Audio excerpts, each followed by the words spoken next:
ਚੰਡੀਗੜ੍ਹ ਲੋਕ ਮੰਚ ਵਿੱਚ ਤੁਹਾਡਾ ਬਹੁਤ-ਬਹੁਤ ਸਵਾਗਤ ਹੈ। ਜਿਵੇਂ ਕਿ ਤੁਸੀਂ ਅੱਜ ਦੇਖ ਰਹੇ ਹੋ, ਅੱਜ ਸ਼ਾਂਤੀ ਕੁੰਜ ਦੇ ਵਿੱਚ ਇੱਕ ਮੀਟਿੰਗ ਰੱਖੀ ਗਈ ਹੈ, ਜਿਹਦੇ ਵਿੱਚ ਯੂਟੀ ਚੰਡੀਗੜ੍ਹ ਐਸਐਸ ਫੈਡਰੇਸ਼ਨ ਦੇ ਜਿਹੜੇ ਅਧਿਕਸ਼ ਹਨ ਰਣਜੀਤ ਮਿਸ਼ਰਾ ਵੀ ਪਹੁੰਚੇ ਨੇ ਤੇ ਇਹ ਮੀਟਿੰਗ ਕੁਝ ਲੈ ਕੇ ਗਏ ਹੈ ਵੀ ਕੁਝ ਸਟਾਫ ਨੂੰ ਕੱਢਿਆ ਗਿਆ ਹੈਗਾ, ਜੋ ਕਿ ਇੱਕ ਸਹੀ ਗੱਲ ਵੀ ਹੋਈ ਹੈਗੀ ਹੈ। ਤਾਂ ਇਹਦੇ ਰਿਗਾਰਡਿੰਗ ਜਾਣਦੇ ਹਾਂ ਅੱਜ ਮਾਮਲਾ ਕੀ ਹੈ ਤੇ ਉਰੇ ਸਾਰੇ ਡਿਪਾਰਟਮੈਂਟ ਦੇ ਕਈ ਅਧਿਕਸ਼ ਵੀ ਇਕੱਠੇ ਹੋਏ ਨੇ, ਪ੍ਰਧਾਨ ਵੀ ਇਕੱਠੇ ਹੋਏ ਨੇ ਇਸ ਮੀਟਿੰਗ ਦੇ ਵਿੱਚ। ਔਰ ਜਾਣਦੇ ਹਾਂ ਅਸੀਂ ਕਿ ਅਸਲ ਮਾमला ਕੀ है। ਅਸੀਂ ਗੱਲ करते हैं यूटी चंडीगढ़ एसएस फेडरेशन के प्रधान है रंजीत मिश्रा है, जो आज सारे इकट्ठे हुए हैं यहाँ पे। और कौन कौन से डिपार्टमेंट के कौन कौन से प्रधान और क्या असल में मामला आपके सामने एक्चुअल यहाँ पे जो आपका मैं धन्यवाद करूंगा, आपके चैनल का, कर्मचारियों की तरफ से, फेडरेशन की तरफ से, जो इनकी आवाज को आप अफसरों तक और शहर के देश और हमारे प्रदेश और देश के लोगों तक पहुंचाने का काम करते हैं। यहाँ मसला ये बड़ा गंभीर है कि एक कर्मचारी कभी भी, हमारी फेडरेशन हो चाहे हमारी ये मलेरिया विभाग की यूनियन हो, हमेशा अपने कर्मचारियों के फेवर में बात करती है। कभी भी कर्मचारियों के साथ अत्याचार होता है तो हम अफसरों के खिलाफ प्रदर्शन करते हैं या उनके फेवर में कार्य करते हैं।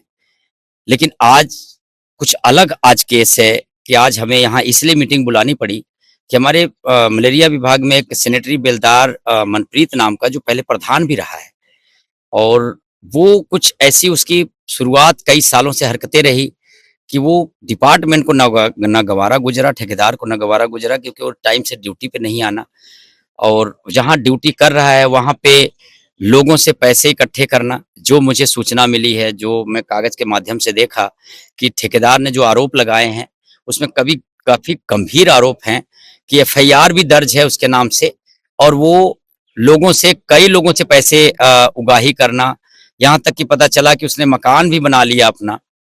तो उसमें फादर का भी कुछ रोल है, जो एफआईआर में देखा कि फादर के नाम से एफआईआर है। तो बाप बेटों के नाम से काफी गतिविधियां गलत चल रही थी, और जहाँ पे मनप्रीत जी ड्यूटी कर रहे थे वहां पे लोगों का, पैसे लेने वालों का तांता लगा रहता था। इस वजह से ईमानदारी से ड्यूटी भी नहीं कर पा रहे थे। आना, हाजिरी लगाना और भाग जाना, उसके वजह से डॉक्टरों से भी कई बार झड़प हो गया, वहाँ स्टाफ से भी कई बार झड़प हो गया। पहले भी उनकी कार्यशैली कोरोना काल में भी ठीक नहीं रहा, 4-4 महीने ड्यूटी नहीं करना और उसकी फ्री में सैलरी लेना। तो ये सब देखते हुए डिपार्टमेंट ने बड़ा तरीके से उसको सारा उनका मापदंड करते हुए, पुरानी इंक्वायरियां करते हुए, तो उन्होंने ठेकेदार को लिखा होगा लेटर, ठेकेदार ने उनका टर्मिनेशन लेटर उनको इशू कर दिया। और उससे पहले भी उसमें जो कि लिखा हुआ है कि कई बार उनको नोटिस भी दिया गया था, तो ये तीसरी चौथी नोटिस थी, इसलिए टर्मिनेशन किया गया। और इसके वजह से मनप्रीत जी का एक रवैया रहा है कि जब उनको इसी गतिविधि की वजह से कर्मचारियों की, जो उन्होंने गलत काम शुरू कर दिया, तो उनको इसी कर्मचारियों ने मिलके, सभी लोगों ने उसको प्रधान पद से हटाकर नए प्रधान की नियुक्ति कर दिया। रणबीर जी हैं जो मेरे पीछे खड़े हैं। लेकिन उसके बाद भी मनप्रीत जी का प्रधानगी का भूत नहीं उतरा। उन्होंने फटाफट दूसरी एक संगठन बनाई और लेटर पैड यही यूज करते रहे, लेटर पैड वही पुराना वाला, और वो गलत काम करते रहे। हम लोग चुप रहे कि चलो कर्मचारी मान जाएगा, लेकिन वो डिपार्टमेंट उससे इतना तंग हो गया। कभी हेल्थ सेक्रेटरी साहब की कंप्लेंट, तो कभी डायरेक्टर मैडम की कंप्लेंट, तो कभी गिल साहब की, जो असिस्टेंट मलेरिया के डायरेक्टर हैं, उनका कंप्लेंट। तो हर रोज कभी कोई आरटीआई, कभी न, मतलब कर्मचारियों ने जो उनके तरफ संगठन में थे, उन्होंने लिख के भी दे दिया कि सर हमारा कोई रोल नहीं है, मनप्रीत अकेला है, वो अपनी मनमानी कर रहा है, हमारे कोई किसी का भी कोई साइन नहीं है, ना हम उसके साथ काम कर रहे हैं। उसके बाद भी इनकी कार्यशैली नहीं ठीक हुई, और एक एफआईआर भी हो गया 9 लाख रुपए का बाप बेटों के नाम से 17 सेक्टर थाने में। ये सब देखते हुए डिपार्टमेंट के अधिकारियों ने देखा कि हमारे बेलदार, सैनिटरी बेलदार जो हैं, जो मेहनत और ईमानदारी से कोरोना काल से काम करते आए हैं, उनके ऊपर दाग लग रहा है, हमारे मलेरिया डिपार्टमेंट के ऊपर दाग लग रहा है, हमारे अफसर बदनाम हो रहे हैं, क्योंकि पेपरों में भी आ रहा है। तो यही सब देखते हुए उनको टर्मिनेशन ठेकेदार द्वारा किया गया। तो उसका कुछ हमारे चंद प्रधान हैं, बड़े अच्छे लोग, जो इसको और तरीके का मोड़ दे रहे हैं कि पीएफ का मसला था। तो इसके लिए मैं आज आपके माध्यम से बताना चाहूंगा कि पीएफ का कोई मसला नहीं था। पीएफ का मसला इन कर्मचारियों से बातचीत करके, बहुत पहले की बात है, उसको समझौता किया गया था। और वही प्रधान जी, मनप्रीत जी, जो ये आरोप लगाने की कोशिश कर रहे हैं, उनके साथ जो मिले हुए प्रधान जी, जो ऐसी वीडियो वायरल करके भेज रहे हैं, तो मैं बता दूं कि मनप्रीत जी का अकाउंट चेक कर लें, उन्होंने कैश भी एक पीएफ ले लिया था और दूसरी पीएफ अकाउंट में गए हुए हैं। तो प्रधान जी के हैसियत से उन्होंने 2 पीएफ ले लिया, तो पीएफ का मसला कहां हुआ? अगर किसी कर्मचारी को कम मिलता तो कर्मचारी विरोध करते, मनप्रीत जी को इतने साल बाद याद आई है, जबकि पीएफ दिलवाने में सबसे ज्यादा सहयोग इन्हीं करा है। मनप्रीत जी उस टाइम प्रधान थे, और जो प्रधान जी वॉइस डाल रहे हैं, जो वीडियो बना के वायरल कर रहे हैं, वो उस टाइम महासचिव थे फेडरेशन के। तो मुझे तो लगता है कि ये उनको ज्यादा पता होगा कि अगर कोई करप्शन हुआ होगा तो उन्हीं के बीच में हुआ होगा। वो प्रधान थे, ये महासचिव थे। तो ये तो मैं जानना चाहूंगा कि अगर ऐसी कोई बात है तो खुल के आओ सामने, कंप्लेन करो, विजिलेंस को कर दो, ऊपर कर दो, जहां भी शिकायत करो आप, खुल के आ जाएगा।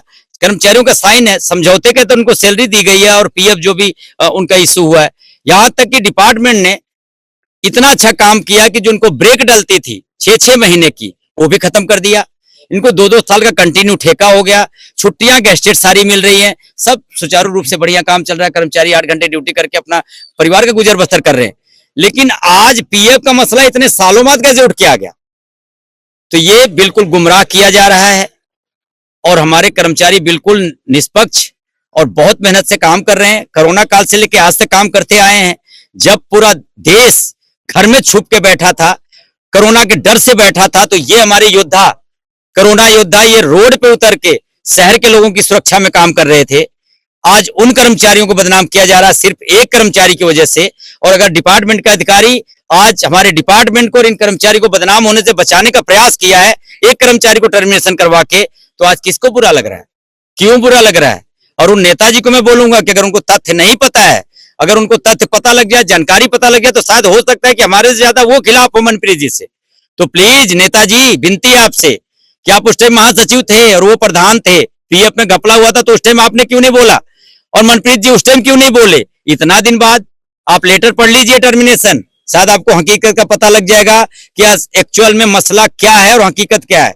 तो शायद आप भी नहीं बोलेंगे। तो प्लीज आपसे विनती है कि आपको और कोई इसके बारे में जानकारी चाहिए तो हमारे प्रधान जी खड़े हैं, रणवीर जी, अनिल जी खड़े हैं, पीछे राजन जी खड़े हैं, बिष्ट जी जनरल सेक्रेटरी वो खड़े, और हमारी पूरी टीम खड़ी है।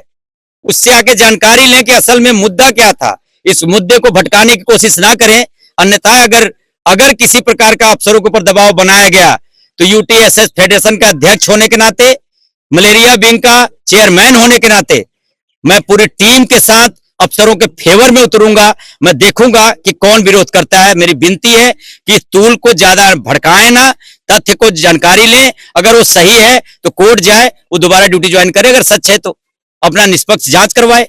लेकिन अगर इसको तूल देके किसी और मुद्दे को भटकाया जाएगा तो ये फेडरेशन और इस मलेरिया विंग की यूनियन बिल्कुल बर्दाश्त नहीं करेगी।